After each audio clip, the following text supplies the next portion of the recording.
Fishing? What is this skill? You might think of it as that one niche skill in Skyblock, but the skill that everyone holds off until the end. The first answer is kinda wrong, the second is kinda right of the community. But it doesn't have to be. I should know.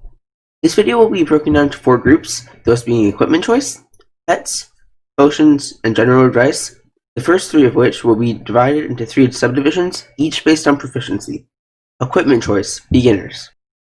If you're just starting out fishing, there are a few rods you can choose from, such as the farmer's rod or the speedster rod, though my recommendation would be the winter rod. The winter rod is an item that can be bought at the Jerry Island, which opens late winter of each Skyblock year, from an NPC named Sherry, who will sell it to you for 40,000 coins. This rod not only matches the speed of more expensive rods such as the challenging rod or the auger rod, but also has a greater sea creature chance than the rod of champions, only beaten out by the rod of legends. Alongside a rod, you'll need some bait. Fish bait is a good starting bait, as many of your first catches will heavily rely on physical catches, which fish bait increases the speed of. Carrot bait is another great starting bait, as long as you have fishing level 15, as it grants a chance to catch a Carrot King, which has a chance in its own right to drop a Caster 6 book or a Clover Core, both of which sell for high prices on the auction house. In terms of armor, Angler Armor grants a cheap increase to your stats, making it easier to fight sea creatures and granting a 4% increased sea creature chance. Equipment choice, intermediate. Now that you've been fishing for a while, you may feel confident enough to invest in a higher tier fishing rod. For this investment, you have 4 good options. First option is a more targeted option, being the auger rod. Seems pretty nice. Ice collection 10. With its usefulness relying on ice fishing, only possible 10 hours out of every 5 days. While ice fishing, this rod comes in very useful, tripling the chance of catching rare Jerry Pond exclusive sea creatures. I don't advocate for this rod though, as it will leave a 13 million coin hole in your bank. The next option is one I highly recommend, the Rod of Legends, which has a 70% catch speed increase, 20% higher than the auger and winter rods, along with a 6% sea creature catch chance increase. The third and fourth rods are very similar, those being the Yeti and the Shredder, both at around 7 million coins maxed and having a 75% fishing speed bonus. Just as a reminder, you should always remember to max your rod, checking for all 7 level 6 books along with the Blessing 5, Looting 4, and Telekinesis and shit. In terms of bait, either fish bait or spike bait works, and some of the richer fishers may be able to afford whale bait, the best and by far most expensive bait to fish with. The more advanced fishing armor is the diver set. Its tanky stats and 8% sea creature chance. Equipment choice. Try hard. Now that you've fished this far, you may be ready to enter the tryhard phase. This fishing style is one I wouldn't recommend, as it requires not more materials, but more effort. To make this phase easier, you may want to practice sound-based fishing, in which you fish not based on sight, but based on hearing, listening for the fish to nab your bobber. This also becomes easier when using Skyblock add-ons, as the Skyblock add-ons will give you a ding sound every time the fish nabs on your bobber. To begin the try-hard phase, at the very least you're going to need either a Yeti rod or a Shredder, and a Rod of Legends or an auger. To begin, cast your Shredder or Yeti rod, as they have the fastest catch time, and wait for the fish's trail to appear.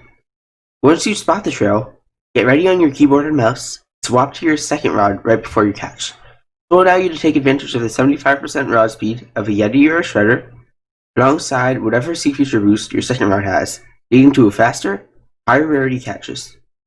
Additionally, to truly be in the try-hard phase means you should use whale bait, as there's no point in trying harder without going all out. Pet choice, beginner. The other half of the fishing setup is your pet choice. For beginners, there aren't many cheap options. Money can buy anything, but the cheapest fishing pet I can truly recommend is an epic flying fish, which can give up to a 15% speed increase at max level.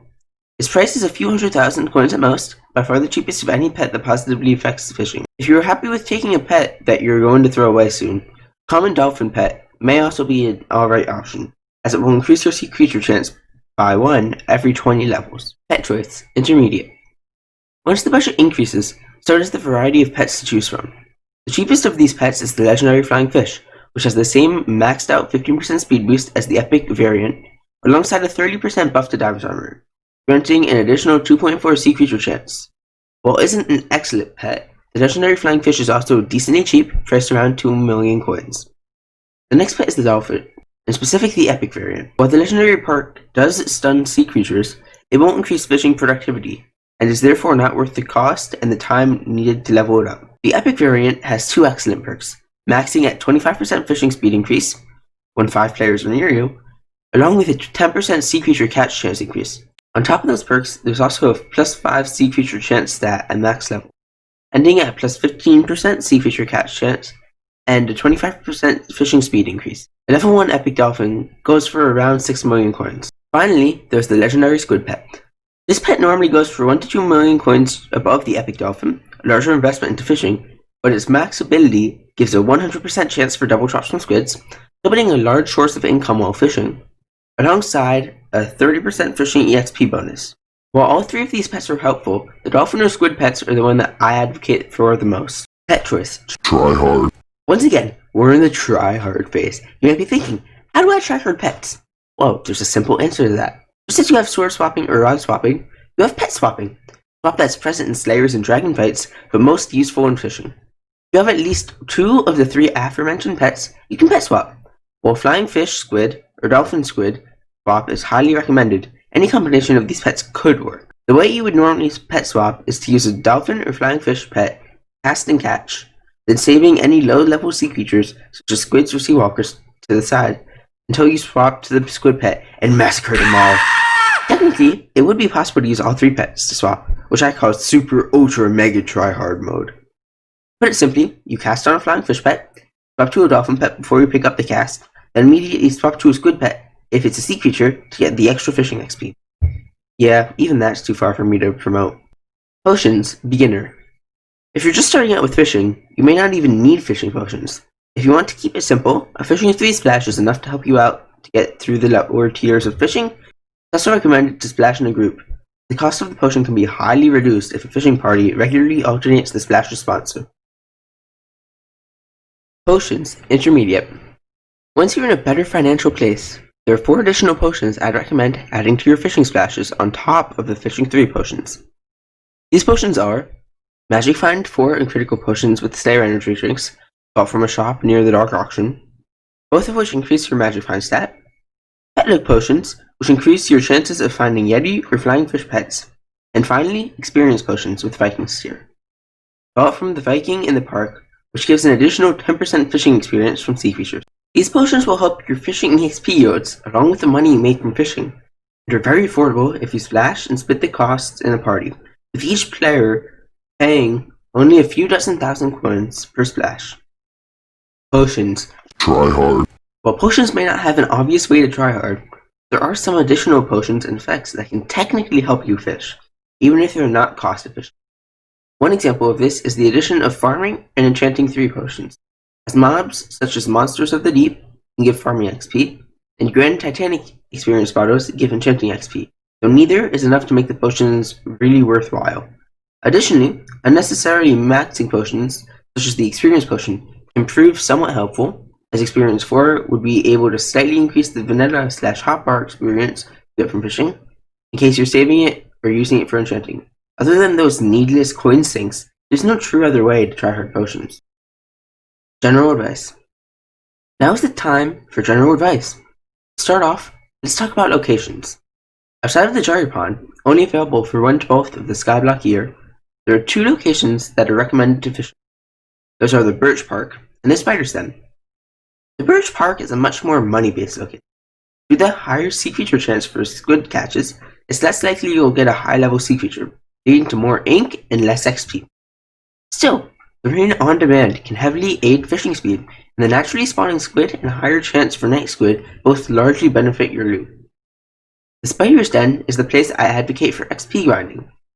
It rains just over 20% of the time. You can grapple and teleport to any island you'd like to fish at, with as few or as many people as you'd like. Here, you have a higher chance to find rare sea creatures compared to the park, and can more easily pet spot for the extra XP. For anyone that would like to keep track of rain timings, the First Place Fishing Discord, linked in the description, has a calendar for all rain times, along with a timer mod coming soon.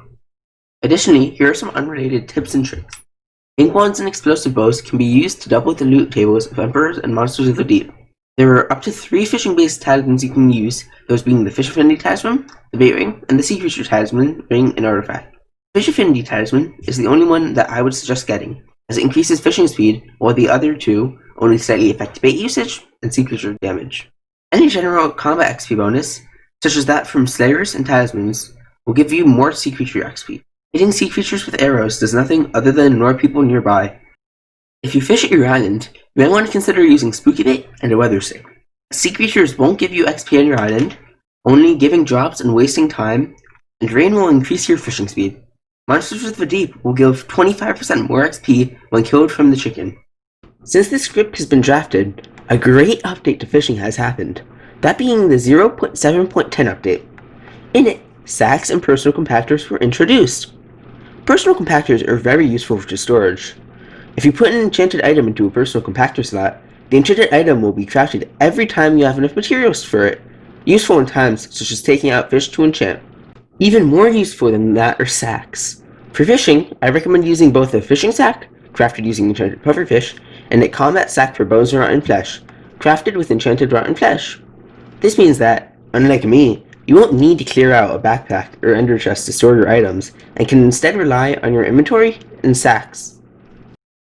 I hope you found this fishing guide helpful. If you'd like to learn more about fishing or meet other fishermen, feel free to join the First Place Fishing Discord linked in the description. If you'd like to go one step further, you can also apply for the First Place Fishing Guild, a late game fishing oriented guild. On the left side of the screen, you'll see my guide to ice fishing, one which goes further in depth on the concepts of winter sea creatures and ice fishing setups. On the right side of your screen, you'll see whatever video YouTube thinks you'll like. Feel free to click that too. Or you can click the center circle on the screen to subscribe to my channel for more Skyblock and fishing related content.